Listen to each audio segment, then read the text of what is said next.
Hello everyone, तपाईहरुलाई Rupesh tutors एकेडेमीमा स्वागत छ। आज फेरि मैले न्युमेरिकल मेथडको जुन कर्व फिटिङ भन्ने च्याप्टर छ त्यसबाट एउटा न्युमेरिकल लिएर आएको छु। लिस्ट स्क्वायर मेथडमा बेस्ड यो न्युमेरिकल पनि हाम्रो पोखरा युनिभर्सिटीमा सोधेको न्युमेरिकल हो। यदि यो च्यानलमा नयाँ हुनुहुन्छ भने कृपया सब्स्क्राइब गरिदिनु होला र सँगै पढ्ने साथीलाई सेयर पनि गरिदिनु होला। अब सुरु गरौँ है त। द ग्रोथ अफ ब्याक्टेरिया यनले रिप्रेजेन्ट गर्यो in a culture effect after T hour is given by the following table. यो टाइम दिएको छ र ग्रोथ अफ ब्याक्टेरिया दिएको छ। टाइम 0 मा ग्रोथ अफ ब्याक्टेरिया 32 छ, 1 मा 47, 2 मा 65, 3 मा 92, 4 मा 132, फेरि 4 मा 124 छ। If the relation between bacteria N and time दिएको छ अफ यन र जुन ब्याक्टेरियाको ग्रोथ र टाइमको बिचको रिलेसन हामीलाई N is equal to a बीको पावर टी दिएको छ। Use least square method estimate N जुन ग्रोथ ब्याक्टेरियाको ग्रोथ कति हुन्छ जब टाइम हाम्रो 5 आवर हुन्छ। 4 आवरसम्म हामीले दिएको छ। जब टाइम हाम्रो 5 आवर हुन्छ त्यति बेला हाम्रो ब्याक्टेरियाको ग्रोथ कति हुन्छ भनेर हामीलाई निकाल्न भनेको छ।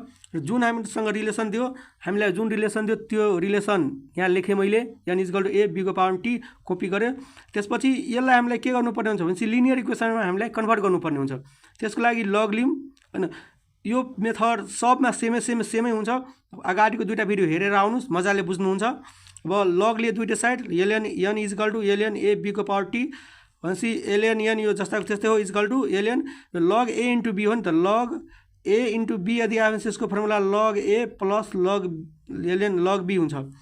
लग ए प्लस लग एक बी लेखेँ, ln a plus ln b र ln N is equal to ln a plus र जुन यो पावरमा जुन हुन्छ यो एकोर्डिङ टु जुन लजको फर्मुला छ नि लगको के भन्छ, यो पावर अगाडिमा आउँछ, जम्प गरेर अगाडिमा आयो एलएन बी भयो।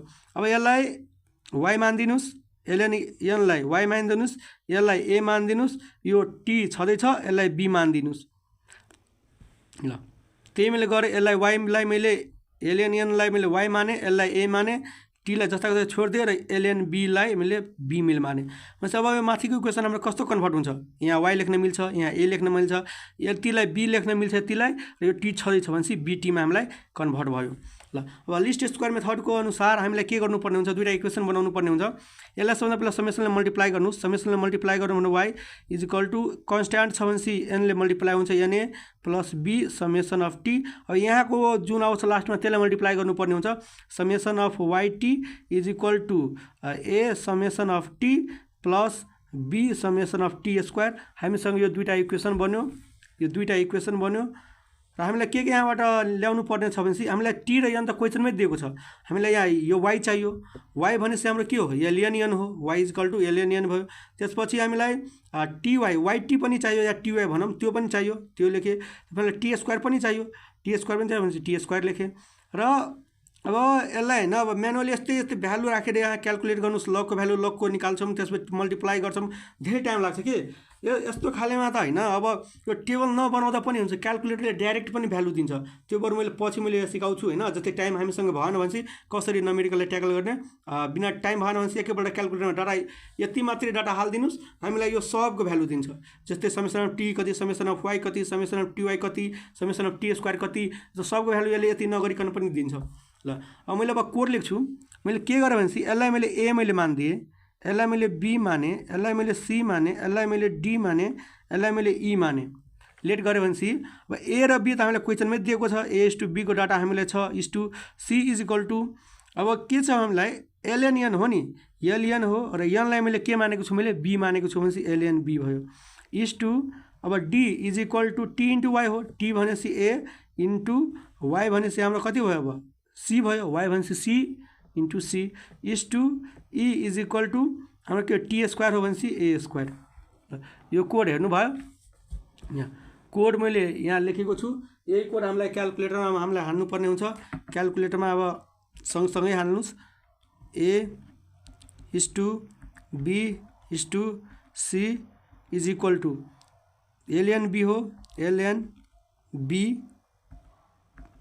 इज टु हाम्रो d is equal to a into c हो, a into c is to e is equal यहाँ हेर्नुहोस् एकपल्ट मैले मिस्टेक थिचेँ नि त, त्यसैले यसलाई होइन बिस्तारै बिस्तारै थिच्नुहोस्।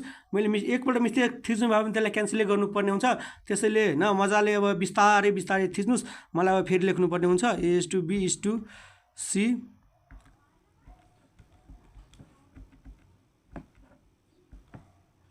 is to C is equal to हाम्रो ln B हो is to D is equal to A into C is to E is equal to A square हो A स्क्वायर भयो। त्यसपछि यहाँ जुन क्याल्क भनेर छ यो क्याल्क थिच्नुहोस्। हामीलाई A को भ्यालु माग्यो नि, A को भ्यालु हाम्रो कति छ, T लाई 0 छ भने 0 दिने इज इक्वल टू थिच्नुहोस्। N को भ्यालु B को भ्यालु माग्यो भनेपछि 32 दिनुपर्ने 32 दिए इज इक्वल टू थिचे। यसले आफै C को भ्यालु दियो नि त, C जुन Y हामीले मानेको छौँ भनेपछि 3.4657 दियो, D को भ्यालु 0 दियो, E को भ्यालु पनि हामीलाई 0 दियो। फेरि हामीलाई A को भ्यालु सोध्यो, A को भ्यालु अब हामीले 1 दिन्छौँ, B को भ्यालु हामीले 47 दिन्छौँ।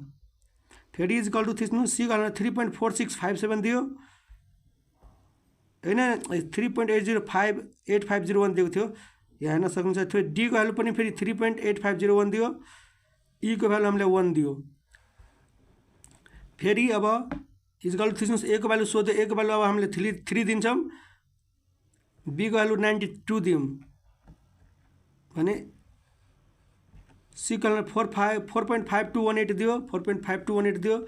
C को भ्यालु 13.56454 दियो र E को भ्यालु हामीलाई 9 दियो। र मैले 2 यो पुट गर्न मैले बिर्सेँ होइन, अब हालिदिइरहेको छु। A को भ्यालु मैले 2, B को भ्यालु मैले 65 दिएँ भने C को भ्यालु हामीलाई 4.1744 दियो, D को भ्यालु 8.3488 दियो र E को भ्यालु हामीलाई फेरि 4 दियो। फेरि A को भ्यालु सोध्यो, यो मैले हालिसकेको 4 मा हाल्छु, 4 हाले। B को भ्यालु 132 हाल्नु पर्यो, 132 हाले इज इक्वल टू दिए। A को भ्यालु 4, B को यति भन्यो, C को भ्यालु 4.8828 दियो, 4.8828। D को भ्यालु हामीलाई 19.5312 दियो, E को भ्यालु हामीलाई 16 दियो। त्यसरी नै फेरि A को भ्यालु 4 हाल्नुहोस्, B को भ्यालु 124 हाल्नुहोस्, यहाँ C को भ्यालु हामीलाई 4.8203 दियो र D को भ्यालु हामीलाई 19.2811 दियो र E को भ्यालु हामीलाई फेरि 16 दियो। अब फेरि के गर्नुहोस्, पहिलाकै मेथड जस्तै सबैलाई जोड्नुहोस्। यो 46 आयो, 64.576 आयो र Y को भ्यालु समेसन अफ Y को भ्यालु यति आयो, समेसन अफ T को भ्यालु 14 आयो। र योभन्दा पहिलाको नमेरिकल हेरेर आउनुहोस् अनि राम्ररी बुझ्नुहुन्छ। समेसन अफ Y हामीलाई दुईटा इक्वेसन बनाउनु पर्ने छ। समेसन अफ Y को value 25.715 is equal to N को भ्यालु हामीलाई 1 2 3 4 5 6A plus B into summation of T को भ्यालु 14 एउटा इक्वेसन भयो। र समेसन अफ YT को भ्यालु यहाँ 64.576 is equal to A into summation of T 14 is equal plus B into summation of T square को value हामीसँग 46 आयो। यो हामीले दुईटा इक्वेसन बनाउनु पर्ने हुन्छ। यहाँ यसरी इक्वेसन 1 र इक्वेसन 2 दुईटा इक्वेसन बनाए, त्यसपछि यो दुईटा इक्वेसनलाई हामीले सोल्भ गर्नुपर्ने हुन्छ। मैले क्याल्कुलेटर मैले प्रिफर गर्छु। क्याल्कुलेटरलाई मोड 5 नम्बर इक्वेसन छ 5, 1 नम्बरमा A को कन्स्ट्यान्ट 6 अनि कोएफिसिएन्ट 6 हो, B को कोएफिसिएन्ट हाम्रो 14 हो, कन्स्ट्यान्ट हाम्रो कति हो 25.715 छ इज इक्वल टू A को फेरि कोएफिसिएन्ट 14, B को कोएफिसिएन्ट 46, C को कोएफिसिएन्ट 64.576 आयो। हामीलाई x को भ्यालु x मीन्स A हामीले मानेका छौँ 3.485 दियो, B को भ्यालु हामीलाई 0.3431 दियो र सबै क्वेसनमा हजुरले हेर्नुहुन्छ A भनेपछि ln A लाई मैले A मानेको थिएँ भनेपछि A को भ्यालु आयो ln A मलाई निकाल्नु पर्यो भनेपछि लग त्यो साइड जाँदा एक्सपोनेन्शियल बनेर जान्छ, E को पावर 3.485 भयो, A को भ्यालु यहाँबाट हाम्रो आयो।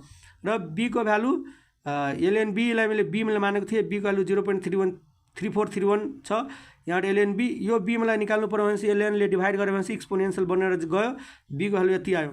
भनेपछि मलाई अब ब्याक्टेरिया कति ग्रोथ हुन्छ जब हाम्रो T को भ्यालु 5 हुन्छ। हामीसँग इक्वेसन के छ, N is equal to A B को पावरमा T छ, N is equal to A B को पावरमा T छ। A को भ्यालु हाम्रो यति आयो, B को भ्यालु यति आयो, B को पावरमा T भन्छ हामीले 5 आवरमा भनेको थियो भनेपछि 5 यतिको भ्यालु 5 राख्नुहोस्, यो क्याल्कुलेटरमा राख्नुहोस् 181.3627 आयो। भनेपछि यसलाई मैले नियरली 182 राखेँ। जुन ब्याक्टेरिया पनि छ एउटा त सिङ्गै हुन्छ नि त, कहाँ आदि ब्याक्टेरिया हुन्छ। त्यसैले 182 लेख्नुहोस् या 181 लेख्दा पनि हुन्छ होइन। हजुरको इच्छा 182 मैले लेखेँ। आशा छ कि तपाईँहरूले बुझ्नु भएको होला।